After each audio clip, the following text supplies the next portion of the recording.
Magazine Charlie Logan. L'actualité panafricaine en ligne et via presse écrite. Charlie Logan TV, la chaîne du droit de savoir.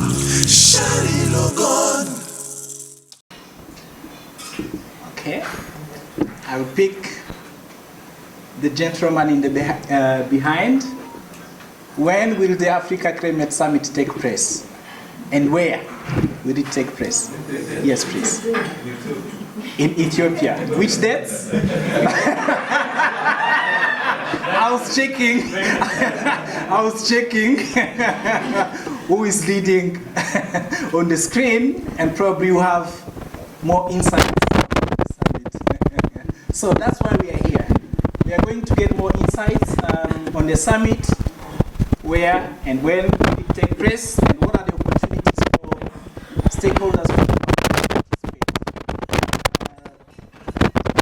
I would like to invite Caroline Neves, GGI CAP representative, to take us through this session. Again, stand on all protocols.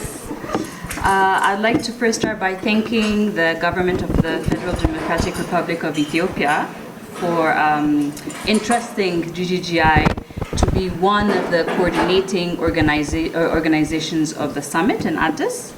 I also want to thank specifically the embassy here in Rwanda for partnering with us for this briefing meeting, and also for entrusting us to make this presentation on behalf of the embassy.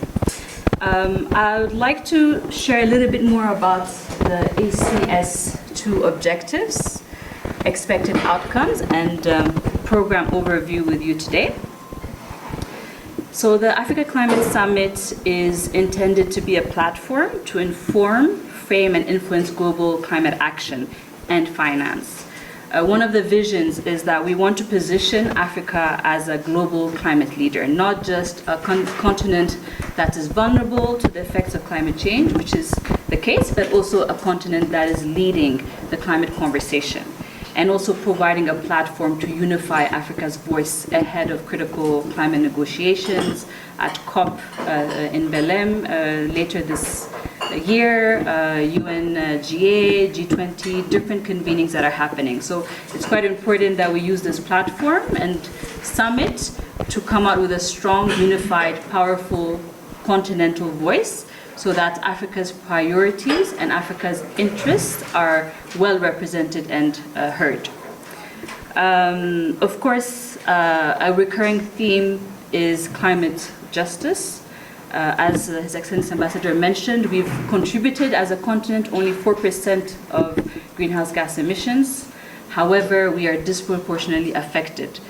So a key agenda is looking at justice for Africans in the fight against climate change, advocating for fair climate financing, equity, pushing the loss and damage agenda, pushing for accessible climate finance to support our climate actions, ambitious climate actions.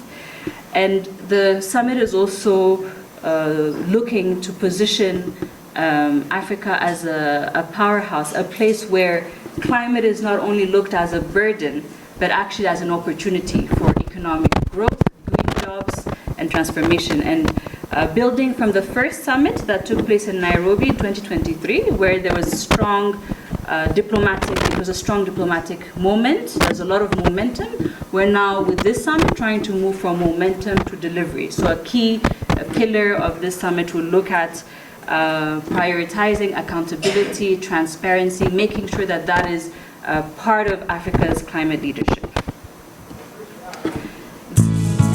Magazine Charlie Logan. L'actualité panafricaine en ligne et via presse écrite.